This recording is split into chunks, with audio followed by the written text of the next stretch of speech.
ఈ నెల 11న జరిగే మున్సిపల్ ఎన్నికల్లో కౌన్సిలర్ అభ్యర్థిగా మీ గూగులోతు అరుణ్ లాల్ గా మీ ముందుకు వచ్చానని, ఆదరించి గెలిపిస్తే 16వ వార్డును ఆదర్శ వార్డుగా తీర్చిదిద్దుతానని 16వ వార్డు కౌన్సిలర్ అభ్యర్థి అరుణ్ లాల్ అన్నారు. 16వ వార్డు ప్రజల సమస్యలు నేరుగా తెలుసుకుని వాటికి శాశ్వత పరిష్కారాలు చూపాలనే సంకల్పంతో మీ ముందుకు వచ్చానని, ఆదరించి ఆశీర్వదించాలని 16వ వార్డు ప్రజలను అరుణ్ లాల్ కోరారు. ఈ సందర్భంగా మీడియాతో మాట్లాడారు. పోటీలో ఉన్నాను. గ్రామ పంచాయతీ నుండి మున్సిపాలిటీగా ఏర్పడిన తర్వాత జరిగే ఈ మొట్టమొదటి ఎన్నికలలో నేను 16వ వార్డు నుండి స్వతంత్ర అభ్యర్థిగా మీ ముందుకు వస్తున్నాను. నేను ఉస్మానియా యూనివర్సిటీలో MBA చదివాను. 2006లో 2014లో స్టేషన్ గన్పూర్ ఉమ్మడి మండలం నుండి కాంగ్రెస్ పార్టీ నుంచి జెడ్పీటీసీగా పోటీ చేయడం జరిగింది. అప్పటి నుంచి కాంగ్రెస్ పార్టీలోనే ఉంటున్నాను.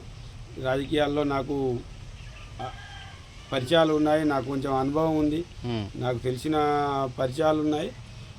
దాని ద్వారా ఈ 16వ వార్డు ప్రజలకు 16వ వార్డులో ఉన్న సమస్యల మీద నాకు అవగాహన కల్పించుకొని మీ దగ్గర నుంచి కొన్ని సేకరించి దానికి కావలసిన పరిష్కారాలను అధికారుల ద్వారా ఏ విధంగా పరిష్కరించాలో ఆ పరిష్కారంకు సంబంధించిన ఒక మార్గాన్ని తెలుసుకొని దాని ద్వారా ముందుకు వెళ్ళి మన వార్డును అన్ని విధాలుగా అభివృద్ధి చేసి గన్పూర్ మున్సిపాలిటీలోనే ఒక ఆదర్శ మున్సిపాలిటీగా తీర్చిదిద్దడమే నా ధ్యేయంగా నేను మీ ముందుకు వస్తున్నాను.